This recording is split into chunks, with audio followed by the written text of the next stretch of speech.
What is it that people are seeing? Is it a man? An animal?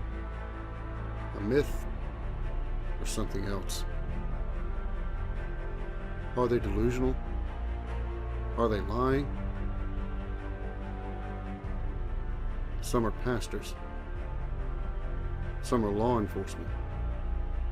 Some are military. If they are delusional liars, why do we trust them to lead us to God? To put people in jail and to protect our way of life? Why are their words and actions good enough for that? But when it comes to experiencing something out of the ordinary, something fascinating, something possibly terrifying, they become a fool, a joke, an idiot. Not here. We are the Big Dog T2B. Welcome to the show. Hello everyone. My name is Jack and welcome to Big Dog T2B. As usual, we have the founder of the Big Dog T2B with us, Nathan Bowling. How you doing, Nate? I'm just outstanding. I have to sit on my head to keep them clapping. And tonight's guest is Reverend Dave. How you doing, Dave? Doing well, my brother. How y'all doing tonight? Not too bad. Reverend Dave hails from the great state of Virginia. He's had activity around his place for going on about 1.5 years, 2 years now. And he's here to tell us a little bit about that. Before Dave gets started with his story, why don't you tell us a little bit about yourself, Dave? Well, I'm a 39-year-old father of 7, married, currently own my own executive protection firm, ordained minister, been pastoring for about 10 years. Before that, I was post-combat instructor for the United States Marine Corps, prison tactical team instructor for the Virginia Department of Corrections, spent 5 years on the narcotics canine unit and the man tracking and trailing unit, on the hostage rescue team for 5 of those years, and I was an instructor for the Department of Criminal Justice Services, firearms, defensive tactics, chemical agents, and gang awareness training. Those are some pretty significant credentials there, Dave. And thank you for your service. You're welcome. What started things off where you're at right now? Did you have any knowledge or interest in this subject before things started to happen on your property? And what's going on out there? Well, I had interest in it, not so much as it dominated my life, but if a show would come on, History Channel or, A&E or something like that, cryptid related, we'd watch it, but it really wasn't on my radar until I moved out here to this place about 2 years ago, and activity started to occur. Unexplained activity, let's put it that way. What was your first cue that something out of the ordinary was going on? Well, the very first instance that struck me odd, as soon as we moved in here, it was the hunting season after we had moved in. We were back close to the river. I live about 800 meters from the river. I believe I sent you the address, and y'all have Google Earth it and look at pictures and photography and things of that nature, correct? Yeah, I went into Google Earth and pulled up your address, and it's prime habitat. If I had to say number of residents within a square mile of your location, I'd say less than 8. Oh, yeah, and I'd say that's a very generous number. That was my first indication came during that hunting season. We had been tracking a medium-sized buck on the backside of the property here, between here and the river. And we finally got, a buddy of mine actually got a shot on this buck from a tree stand. And this tree stand is probably, let's say, 175 to 200 meters away from my front door. It's off of a ATV path. He's sitting in the tree stand. Buck comes from the river coming back toward the cornfield. He takes a shot at this deer. He's using a 30-06 Sierra hollow point bow-tailed ammunition. The shot was approximately 50 yards. Broadside, front shoulder shot. Deer dropped right where he stands. Rifle back up in the stand. And he sits and waits I believe it was 20, 30 minutes. And I get a phone call. I wasn't even out hunting. He calls me. I'm at the house, and he can't find the deer. So I said, well, ain't no way you ain't dropped that deer that close with that rifle. He said, no, I seen that deer drop. I know exactly where he went. So he climbs down that tree stand. He goes looking. He can't find him. Calls me. I'll strap my boots on, and I go down and start to help him look. Well, we probably did a 200 or 300 meter grid search of this whole area. And there wasn't no sign of this deer, no blood trail, no nothing. All we found was a speck of bone and a puddle where the deer dropped. That was it. No droplets, no particulates on the leaf litter, no broken limbs where it crashed down. It was a significant size rat, probably an 8-pointer, nice size buck. But there was just no sign of where this thing went, and it just was a head scratch. So that was kind of my first indication. At least there was some oddities going on the property. So there weren't any drag marks, or wasn't a blood trail? What color was the blood you found? Do you remember? No, there was no blood trail. It was just the only blood that was where that deer dropped. And there was no indication that it got up and left from that spot. Nothing. Like it vanished. And so that was the first incident of something odd. And I take it that something like Bigfoot wasn't on your radar at that time, so you probably weren't looking for big compression marks or blood higher up in the tree or anything like that. Oh, no, I wasn't looking for any of that. You know, at this point, it was just something that, one of those things that make you scratch your head. That was my first significant event that took place where it just made me wonder. So what happened after that? Well, let's fast forward. It was a little farther in the same hunting season. It was in the fall. I believe it was late October. Still some foliage on the trees. Everything, all the leaves hadn't turned. It was a cool morning. It was probably around 6 a.m. And I'm sitting on my front porch having a cup of coffee, as I usually do in the morning. So it was just starting to peak up. Everything was dead stone quiet. Just one of those quiet mornings you're sitting out trying to meditate on the upcoming events of the day and, plan out your day and things of that nature. So I'm sitting out here relaxing, and I caught movement about 40 meters through the wood line across my driveway. If you look at the place on Google Earth, you'll see that there's a farm on the north side of me, the river on the south side of me. And on the east side of me, there is what's known as the hunting preserve. So this big swath of forest is a game preserve. It's leased out to a local hunt club every year. Well, this is literally right across my driveway. I can step over my driveway 10 feet into the woods, and I'm past the striped trees on the game preserve. Well, I caught movement about 30 meters, I'm saying, into the tree line. And at first I'm thinking deer. So, look at this. Old doe or buck going back from the field at night to their bed and area. But as I got to looking at it, I said, there's no way that this is no deer, because if it's a deer, then this deer is like 6 foot tall at the shoulder. All I caught was the brown coloration moving through the deciduous trees from north to south. And I watched this thing for, it wasn't an incredibly long amount of time, but I would speculate to say probably 30 seconds to a minute and a half maybe, and I watched it. Of course, the trees were still thick enough to where you couldn't really, at that distance, I couldn't really make out any identifying features other than the color.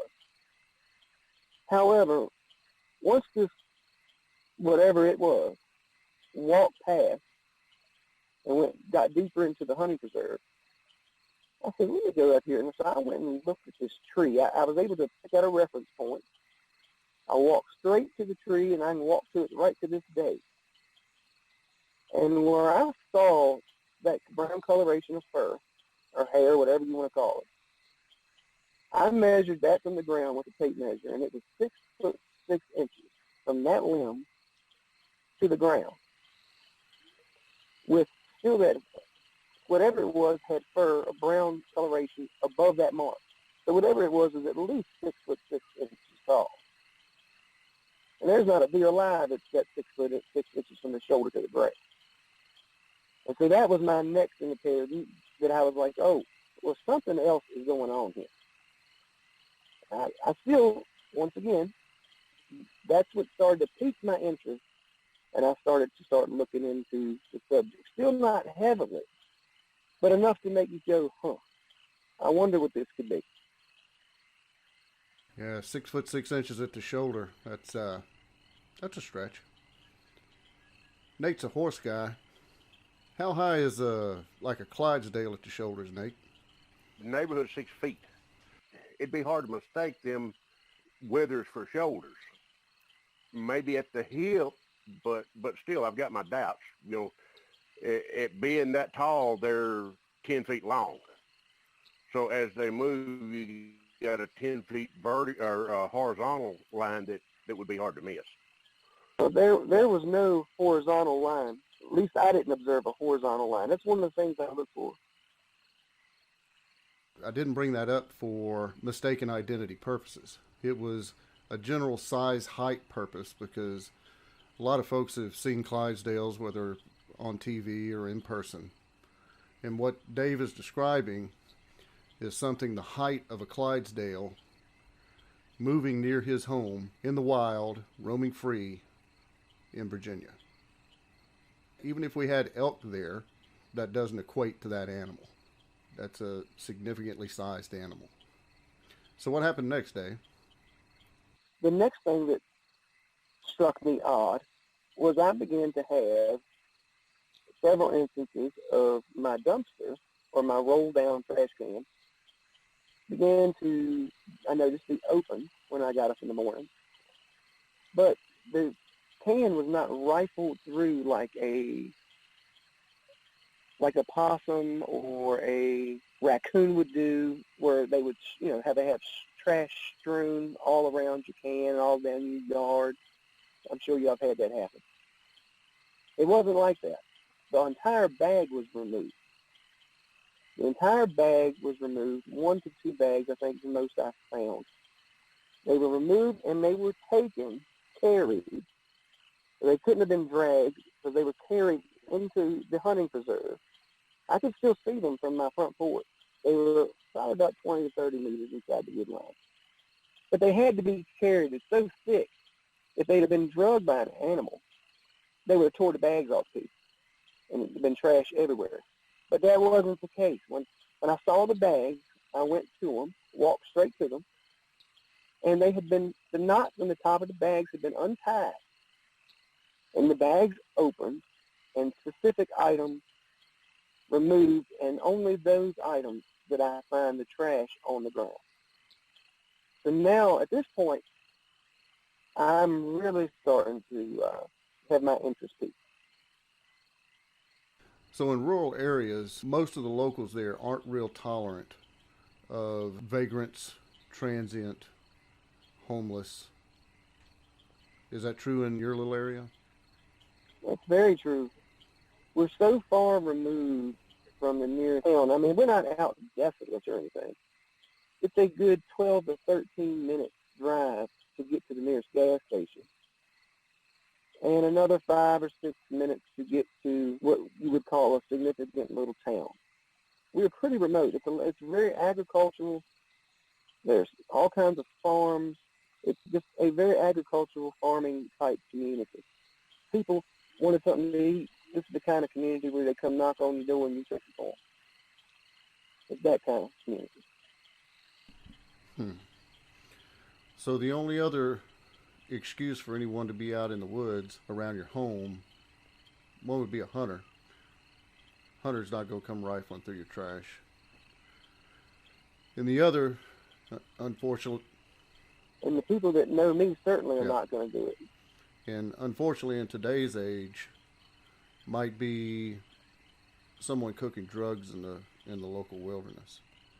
You being who you are, I think you would identify those signs, those odors, those things relatively quickly. And plus, those people don't want to make themselves known. Neither one of those two things make any sense. Would you agree with that? Oh, absolutely. And I will tell you that the trash that was removed from those bags, it just so happened to be cat food cans. Hmm. That's interesting. That's very interesting to me. That kind of goes back to a thing that I had happen here where bags of used cat litter was removed from a lady's porch. The things you hear, it's not indigenous to a particular area. It's the same kind of thing you hear from these things everywhere. From the way I remember it, you went and sought out a veterinarian to ask them why something would want to consume used cat litter, cat feces. And what was it that they told you?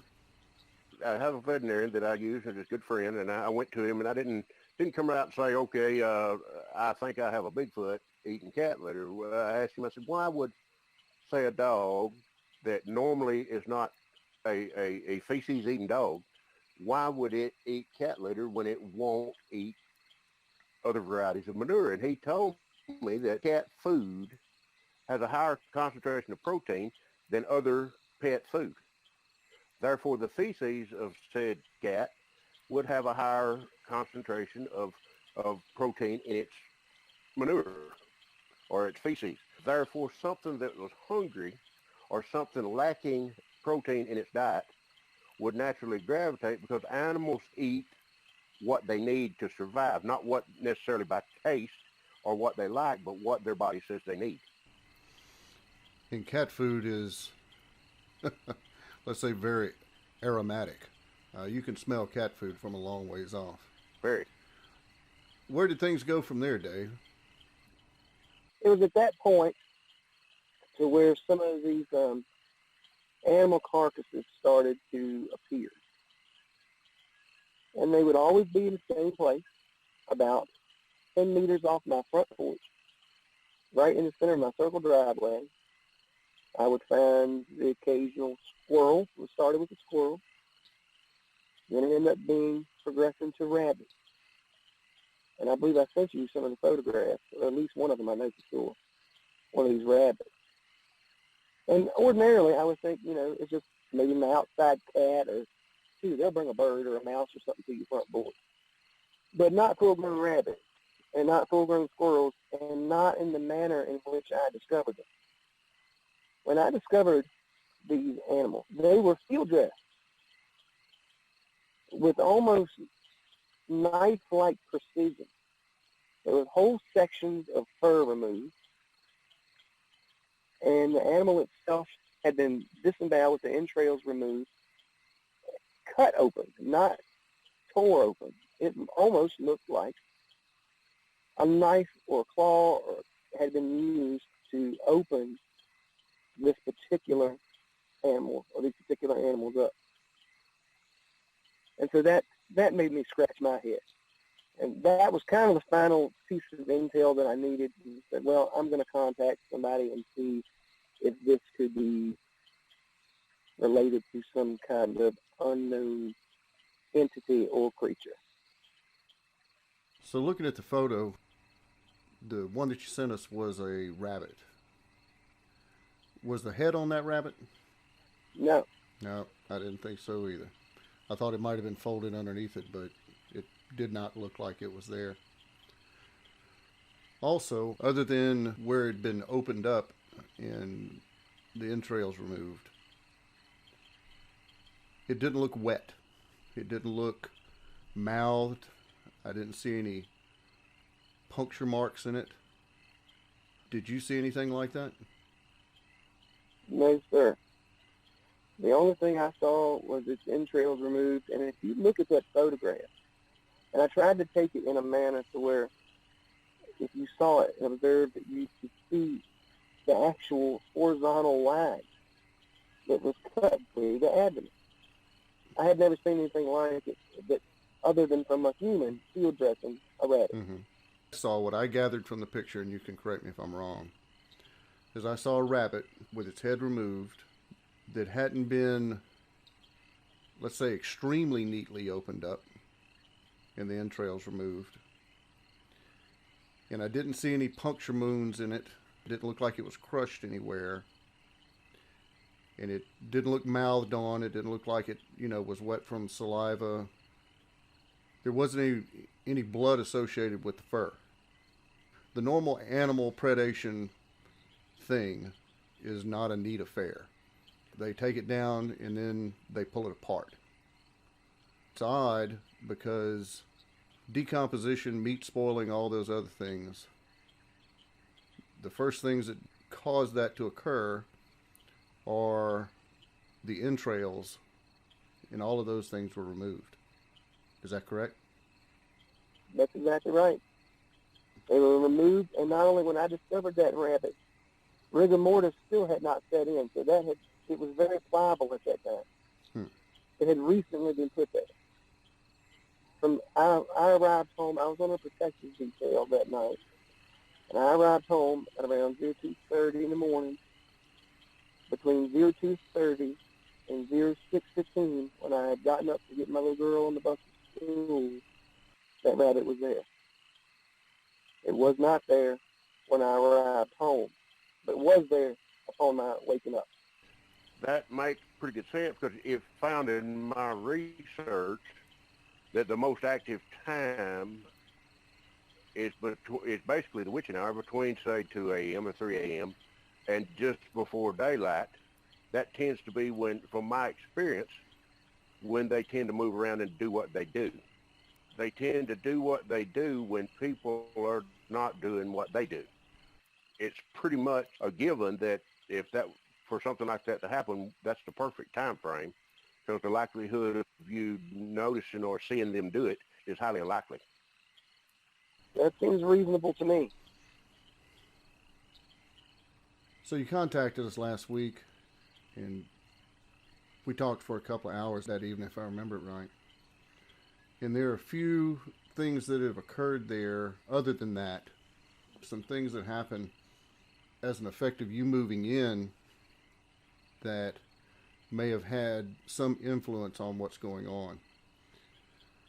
And one of the things when you moved in there, you said that you took your little brother out into the woods across from your home to show him a little bit about survival. Can you tell us a little bit about that? Yes, sir. Well, one of my things in my wheelhouse when I was on the man track in the trailing unit for the Department of Corrections in Virginia was some wilderness survival, primitive bushcraft, and things of that nature. So my little brother had an interest in it, and I say little. He's 20-some years old, 24, I believe. But he was like, hey, let's go out and make can you show me how to make an A-frame debris hut shelter? I was like, sure, no problem. So I grabbed my tools of the trade, and we go off into right across the road, right across my driveway, go about 40, 50 meters into the game preserve, and we erect a typical standard A-frame style debris hut survival shelter, just enough for one man. Just kind of showing him how to do it, kind of some of the off-grid stuff, just playing around, spending a little time with my brother. I had noticed that that was around the time, it was during that year, during that hunting season, that was the beginning of September when we did that. It was the following October when all this activity began. Until that point, nothing. We'd only been here, I say there's a caveat because we'd only been here since April. And the house had been empty for almost a year before we moved in. But it was after that incident that some of this odd occurrences began to happen. As we talked about that, this was the first thing that we thought might equate to a Genesis event, which kicked everything off. I work in nonverbal communication and how that affects different things and how that can be interpreted. So one of the interpretations of this is if you were there and you were at your home and you had your space and you claimed it and it was yours.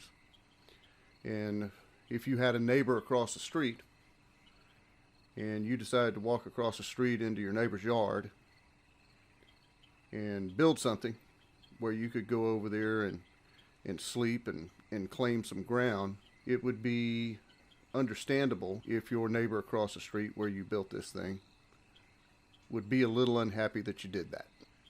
Absolutely. Absolutely. But I would say this, that would only be true if you knew you had neighbors. Absolutely. And you didn't. And maybe if I was living there, I would know that you moved in. So the next communication that occurred was the deer. And was this on your side of the road or was this across the road when the deer disappeared? The deer was shot on our side of the road, and it proceeded over into the hunting preserve. Okay. Like I said, the property line is literally, you step over the line, you're on the game preserve. You step back across, you're in my yard. Okay. So that could have been communication of, hey, you came into my place and did something, I'm going to come into your place and do something. Could be interpreted that way. It could be just predation. So the next thing that occurred was physical presence, a show of force, right? Physical presence is a part of your escalation of force. So you came into my yard, you built something, I came into your yard, I took something, and now I'm going to let you know that it's me, that I'm here, and that I did it. Is that reasonable? That's reasonable. Now, I will say that after this physical presence, I also, on a fairly routine basis, I believe you alluded to this in the beginning of the program, we do quite a bit of firearms shooting out here. For one reason, because I have a few private students and some of my training partners as well from some of my executive section teams. I teach a active shooter neutralization handgun course. And I do that with some of my private students and some of my team members. We'll get out and we'll run through some drills, dinner table drills, escort drills, shooting from vehicle drills, things of that nature. So there's rounds going down range from the time we moved in or shortly thereafter. Usually it started in the fall, around about that time, around about September or October. It's persisted ever since. It was after that time that we started noticing, my wife and I on the back corner of our house, started noticing what equated to loud bangs or something that sounded like something pelting the side of our cedar siding and things of that nature. And we didn't think anything of it. You know, this is, there's nothing on our wheelhouse. We're out in the country. Things happen out here. And so we didn't really think anything of it. Thought maybe a bird had tried to fly into the side of the house, or it just wasn't on our radar until all this evidence, all these encounters collaboratively had led me to believe that there was something more going on that was not just coincidence any longer. Does that make sense? Yes, it does, and this is something that I have heard. The house that you moved into been vacant for a time before you moved in, and they established their day-to-day activity around the fact that this place is vacant. Therefore, there is no restriction or no threat. It disrupts their whole grand scheme of things. What they do, it's a disruption, and they don't appreciate it. So they start small. And like Jack has been pointing out so far, they escalate to greater things to make their presence known. And usually it's a process that, from what I've discovered, they'll try to get rid of you. They'll try to give you reason to move on. And then they tend to learn to live with you for the most part. Yeah, we have not experienced anything that I would deem to be hostile behavior from whatever this is. We've not had any physical manifestations here, directly at my residence that I can speak on. But that could be because there's some changes that have happened in the recent weeks. We started putting our outside Christmas lights on the front of the house. And so we had the projector lights that had the laser lights. Y'all familiar with those? We put those on the front of the house. And Of course, they're still on right now because we're still in the Christmas season. We usually leave them on until after New Year's, and then we take them down. So over the past several weeks since I initially contacted you all, after we put those lights up, I haven't had anything out of the ordinary until just today when I found that piece of gutter in the backyard. So before we move on to the gutter portion, if we could, in between the time that you built the shelter and you saw something vertical and very, very big, between those and the time that the animals started showing up, had you had any students or trainees out there firing guns? Oh, absolutely. But I mean, I wouldn't say a significant number, but absolutely, yes. You had trainees. You were firing weapons before you saw the individual in your yard. I'm sorry, that the presence that I saw, what I saw, was before these training instances occurred, or at least the vast majority of them. And that makes a lot of sense, because in the communication there, the way that I'm interpreting it is that you go there, you make a display of force, which is building something in their area. They come to you, they haul off a kill, they make their presence known, they show themselves. Then you have a significant number of people and you have a significant number of firearms going off. That is raising the level of force, right? That was a communication of, I have reinforcements, I have guns, this is what my capabilities are. And I wonder, looking at what's going on there, if maybe these animals are being left there as a peace offering or a truce, right? You have guns, you have all those people, you came over here, we know people hunt over here. Please don't come and hunt over here, I live over here. So here's some of the things you hunt. Please don't come shoot me in the behind by mistake or on purpose. And I can receive that. And I don't know if I shared this with you, but this hunting season, that was the only deer that we've had come up missing. We've harvested several animals off the property over the past 2 years. That's the only one that came up missing, and that was the very first one. Ever since then, when we would field dress a deer and we cut our meat right here. I mean, because it's so relatively close, within 800 meters of my home. So I would cut the meat right there and pack it back to the house. Well, I would just drag the carcass over into the hunting preserve and leave it there, gut pile and all. And it was after that point, this hunting season, that the animals started to appear. I didn't know if I was clear with that or not. That's another dynamic to it. You said you have something going on with the gutters in the backside of your home. Can you tell us a little bit about that? Yeah, just this morning I was coming out of my gym in the basement, and I just happened to was walking around the back corner of the house, which is where my wife and I's bedroom is. We have 2 motion sensor floodlights on the back corner of the house, which faces the river, and we have motion sensor lights on the front corner of the house, which faces the driveway and the farm across the road. Well, I just happened to look walking around the side of the house, and I found the downspout to the gutter. So this is the spout that comes off the gutter and connects to the long piece of gutter that runs, parallel to the wall and runs out onto the ground. I found that piece of gutter laying in the yard, just laying there. I was like, how did that get down here? And so I went and I said, let me just check to see if this light is working. So I went to the basement door, turned my light on, and no light. So I have a ladder right beside the house. I go grab the ladder, put it up, go up, and the light bulbs were not screwed in all the way. But once I turned some bulbs, since I flipped the switch, boom, I had light again. Excuse me. So I thought that was odd. So I put the piece of gutter back, and that was this morning. You've never had anything come up missing around the home or missing out at your vehicles or anything like that? No, not anything that is significant enough for me to miss.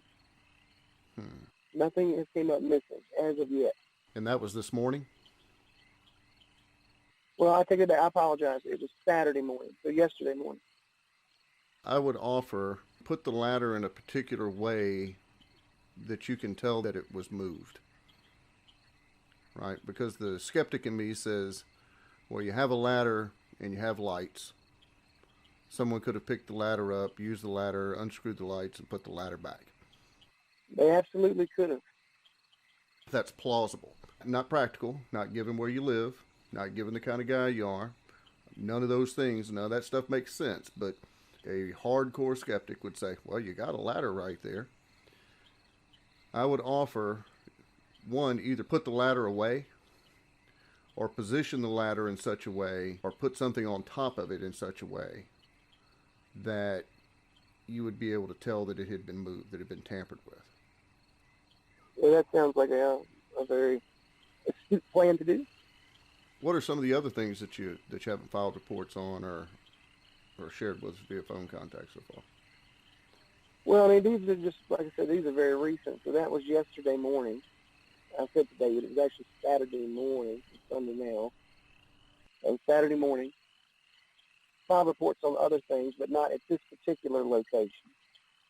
I filed a report about some things that my uncle has encountered.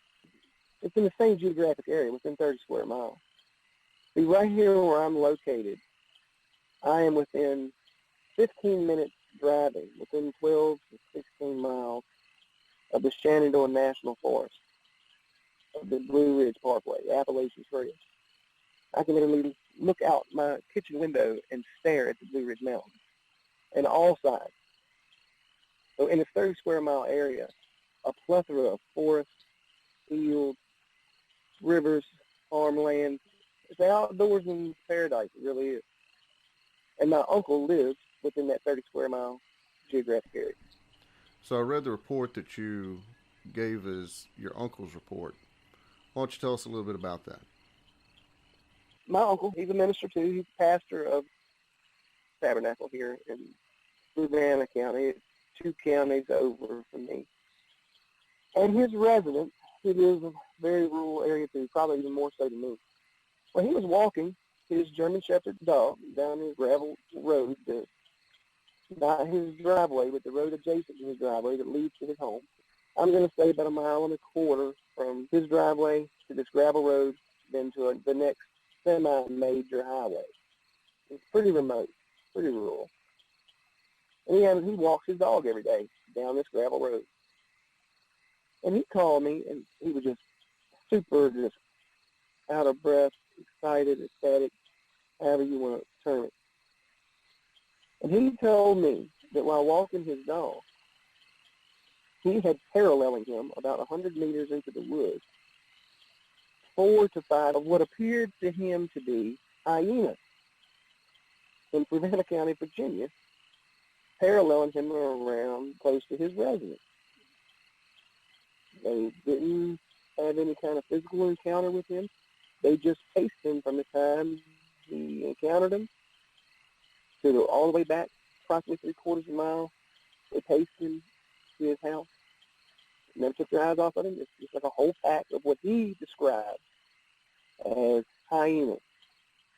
He said that they were multicolored, brown, black, had what looked to him to be a mane running down the nape of their neck to the top of their crown of their head. They said that they were very short, rear painted legs and brolic, kind of almost football player type size chest. He said they looked like hyenas. That's the description he could give. And he told me that that's exactly what happened to him a couple summers ago. And so I tried to relate that as best as I can recall the story to detail. But that's what he said he saw. And he had no reason to lie. I wouldn't say that's the case. How long had he been living there where he saw these things?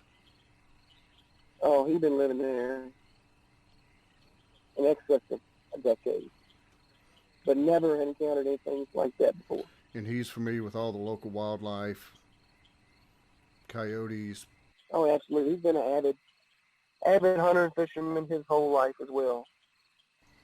You guys have pigs around there? Hogs? No.